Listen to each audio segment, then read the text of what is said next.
دیکھو لینا جو ہے نا، لینا واہ کر کے بندہ لیتا ہے، دینا جو ہے نا آہ کر کے دے گا.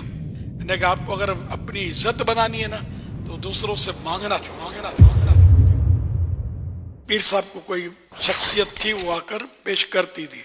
اب مہنگائی بڑھ گئی تو کسی قریبی جو مقربین تو ہوتے ہیں نا کچھ، انہوں نے کہا کہ اب پیر صاحب مہنگائی بہت بڑھ گئی ہے، تنگ دستی ہو گئی ہے، کچھ یہ جو آپ کا بڑا معتقد ہے اس سے آپ ذرا اشارہ کر دیں گے نا تو اپنا کام ہو جائے گا.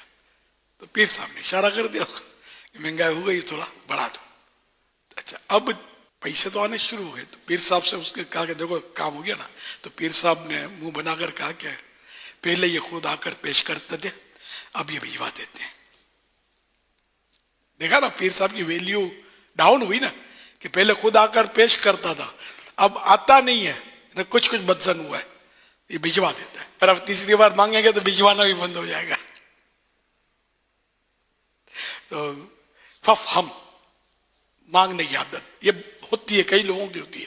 اسکوٹر مانگ لیے تو موبائل فون مانگ لیا تو یہ مانگ لیا تو وہ مانگ لیا. دیکھو لینا جو ہے نا، لینا واہ کر کے بندہ لیتا ہے، دینا جو ہے نا آہ کر کے دے گا. تو اس لیے مطلب کسی کے مال پر نظر رکھنے کے بجائے مولا پر ہم نظر رکھیں تو انشاءاللہ بیڑا پار ہے. اس میں اپنی عزت بھی ہے. یعنی کہ آپ کو اگر اپنی عزت بنانی ہے نا تو دوسروں سے مانگنا چھوڑ دیں، کوئی چیز بھی نہ مانگے. آپ کا ایسا وقار اور بلند ہوگا. اور وہ بعض اوقات اگر آپ کوئی شرعی طور پر آپ کی حیثیت ہے نا، آپ سے متاثر ہے، تو وہ بعض اوقات منتیں کرے گا کہ یار کبھی تو لے لیا کرو مجھ سے.